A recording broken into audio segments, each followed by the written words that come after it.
बाबा, आप रुक जाइए, मौसम बहुत ज्यादा खराब है। मुझे तो समझ नहीं आ रहा, ये दिन पर दिन मौसम खराब होता जा रहा है। अगर ऐसे ही चलता रहा तो मजदूरी नहीं कर पाऊंगा और घर में खाने को एक दाना तक नहीं आ पाएगा। तभी बहुत तेज आंधी तूफान चलता है। अरे देखो जरा देखो, कितनी तेज तूफान चल रहा है। अरे महेश बेटा, तू झोपड़ी के ऊपर तिरपाल तो लगा कर आया था ना? हाँ बाबा, लगा दी थी तिरपाल। और उसके ऊपर तूने ईंटें रखी थी या नहीं? बाबा, ईंट रखना तो मैं भूल गया। महेश के इतना कहते ही झोपड़ी के अंदर बारिश की वजह से पानी टपकना शुरू हो जाता है। हे भगवान महेश, तूने ये क्या किया? तुझे मैंने कहा था बारिश और तूफान तेज है, तुझे ईंटें रख देनी चाहिए थी। मुझे लग रहा है कि तिरपाल उड़ गई। चल चल मेरे साथ चल। अब तुझे मेरे साथ भीगते हुए मेहनत करनी होगी, नहीं तो पूरे घर में पानी ही पानी भर जाएगा। देवेश इतना बोल ही रहा था कि घर के अंदर वाकई छत से पानी टपकने लगा। हाँ पिताजी, आप सही कह रहे हो, चलो चलते हैं जल्दी से। दोनों बाप बेटा बारिश में बाहर निकलते हैं और झोपड़ी की छत पर तिरपाल को सही से लगाना शुरू कर देते हैं। अरे बेटा, ईंट को अच्छे से रखना, कहीं ईंट गिर न जाए। ठीक है पिताजी, सही सही रखूंगा। महेश इतना कहकर अच्छे से ईंट से तिरपाल को दबाने लगता है, जिससे छत ढक जाती है और झोपड़ी में पानी टपकना बंद हो जाता है। लेकिन इसी के चलते हुए बेचारे दोनों के दोनों बहुत बुरी तरह भीग जाते हैं। अरे चलो बेटा, बहुत ठंड हो रही है, बाहर घर में चलते हैं।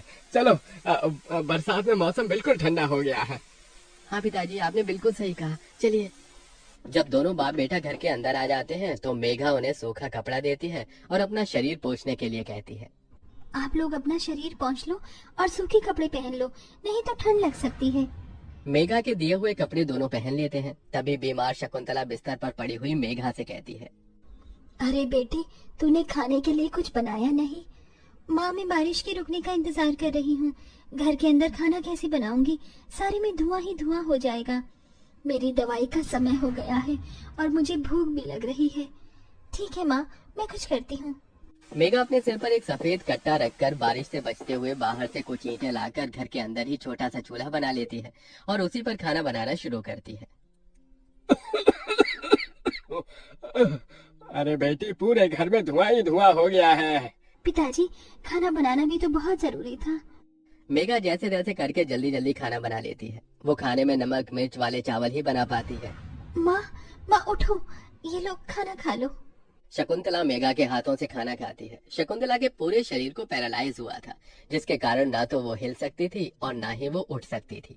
मेरी प्यारी बेटी, इतनी कम उम्र में तेरे ऊपर कितनी जिम्मेदारी आ गई। हम गरीबों का कुछ नहीं हो सकता है।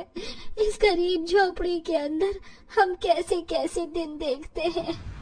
कोई बात नहीं माँ, बच्चे समय के अनुसार बड़े होते हैं, लेकिन मैं समय से पहले बड़ी हो गई हूँ।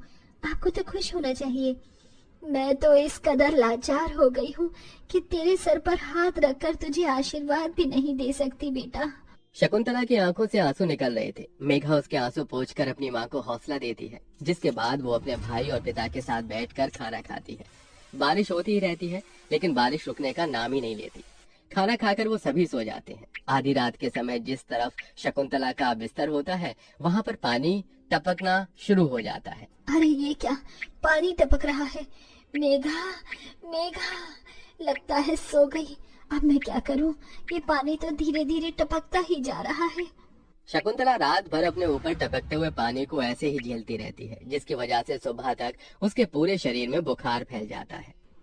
अरे अरे ये क्या माँ, आपको तो बहुत ही बुखार हो गया है। रात भर ये झोपड़ी की छत टपकती ही रही। मैंने तुम्हें उठाने की कोशिश की, लेकिन तुम्हारे तक आवाज नहीं गई। ये सुनकर मेघा को बहुत अफसोस होता है।